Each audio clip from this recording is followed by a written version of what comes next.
What if everything you believe about power and leadership is based on a comforting lie?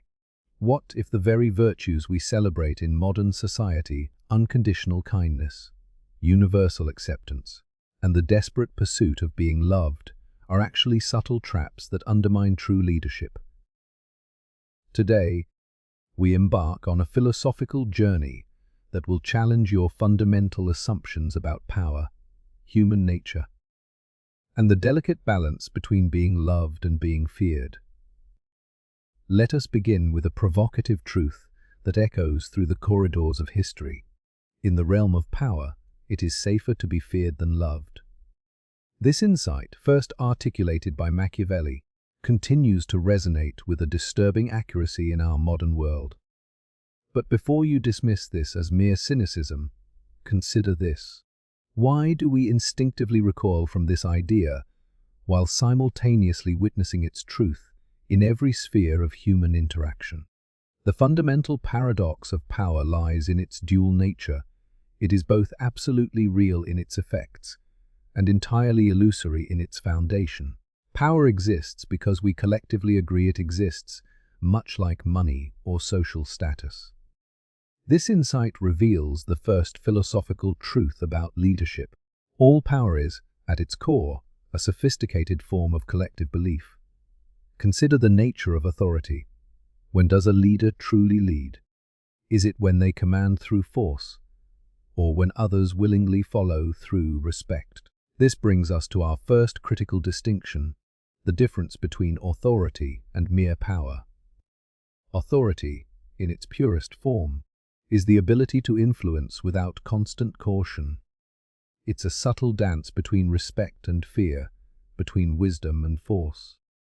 The modern world has created a dangerous narrative that leadership should be entirely based on positive reinforcement, that all authority should stem from love and acceptance. This well-intentioned but simple perspective ignores a fundamental aspect of human psychology. Respect often grows from a careful balance of admiration and cautious regard. Think about the leaders who have truly changed history. Were they universally loved? Or did they understand a deeper truth, that effective leadership requires the courage to be respected, even if that means not being liked by everyone? This brings us to Machiavelli's most misunderstood insight. The goal isn't to be cruel or feared for fear's sake, but to understand that human nature responds more reliably to respectful fear than to fickle love. Let's delve deeper into the philosophical underpinnings of authority. What gives someone the right to lead? In our democratic age, we often point to formal systems and procedures, but the reality is more complex. True authority emerges from a combination of three elements. Competence, the demonstrated ability to navigate complexity and achieve results. Character, the consistent display of wisdom in decision-making. Presence, the indefinable quality that commands attention and respect. Here we encounter another paradox. The most ethical use of power often requires actions that seem, on the surface, to be harsh or unkind. The truly ethical leader understands that temporary discomfort or disagreement may be necessary for long-term benefit. This is the burden of leadership, the willingness to be misunderstood in the short term for the sake of long-term wisdom. Perhaps the most profound truth about leadership is its inherent solitude. As you rise in authority, the number of people who can truly understand your decisions diminishes. This isolation isn't a bug in the system of leadership, it's a feature. It creates the necessary distance for objective decision making and maintains the mystery that authority requires. One of the most powerful tools in a leader's arsenal is strategic silence. In our age of constant communication and transparent leadership, we've lost sight of the power of calculated restraint. When a leader speaks less, their words carry more weight. This isn't manipulation, it's understanding the psychology of attention and respect. Let's address the crucial distinction between fear and terror. The fear that effective leadership cultivates isn't the fear of physical harm or arbitrary punishment. It's the fear of disappointing someone whose judgment we respect. It's the fear of falling short of standards that we've internalized as valuable and true.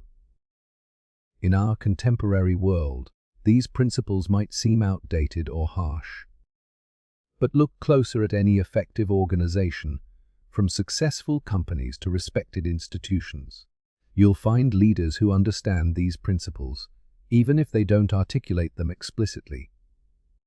They maintain high standards, command respect, and yes, inspire a certain kind of fear, the fear of failing to meet the standards they embody. Leadership exacts a personal toll that few understand until they experience it.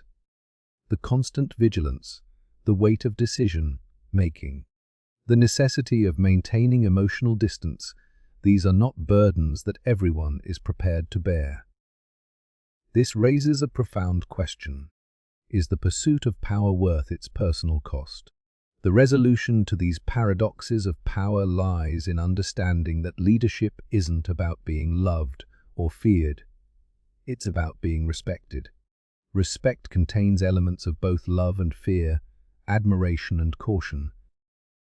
It's the perfect balance that allows for both connection and distance, both warmth and authority. How then should we approach leadership in our modern context? The answer lies in synthesis, understanding timeless principles of human nature, while adapting them to contemporary values and needs. The effective modern leader maintains clear boundaries while showing genuine care, commands respect without resorting to cruelty, understands psychology without manipulating it, holds high standards while showing compassion, remains firm in principles while flexible in approach. The most profound truth about leadership is this: it's not about the leader at all. It's about the impact they create, the changes they enable, and the growth they foster in others. True leadership is a form of service, but service that requires strength, wisdom, and the courage to be misunderstood. Here we arrive at the final paradox. The most effective leaders are those who understand power deeply enough to use it wisely and sparingly. They know when to assert authority and when to step back, when to speak and when to remain silent, when to inspire fear and when to show compassion. As we conclude this philosophical exploration of power and leadership, ask yourself, are you prepared for the true nature of leadership? Are you ready to be respected rather than just liked? To be effective rather than just popular? To bear the weight of decision-making and the solitude it brings? Remember, the choice to lead is also a choice to bear responsibility, to face criticism, and to maintain the delicate balance between authority and accessibility. It's not a path for everyone, but for those who choose it, understanding these principles isn't just helpful, it's essential. The journey of leadership is endless, the learning continuous, and the challenges ever-evolving. But for those who understand these deeper truths about power, leadership, and human nature, the path becomes clearer, even if it never becomes easier. True power, in its most refined form, isn't about domination, it's about influence, wisdom, and the courage to stand firmly in difficult truths while maintaining the humanity that makes leadership meaningful. In the end, the greatest power lies not in being feared or loved, but in being truly understood and respected for the wisdom of your choices and the consistency of your character.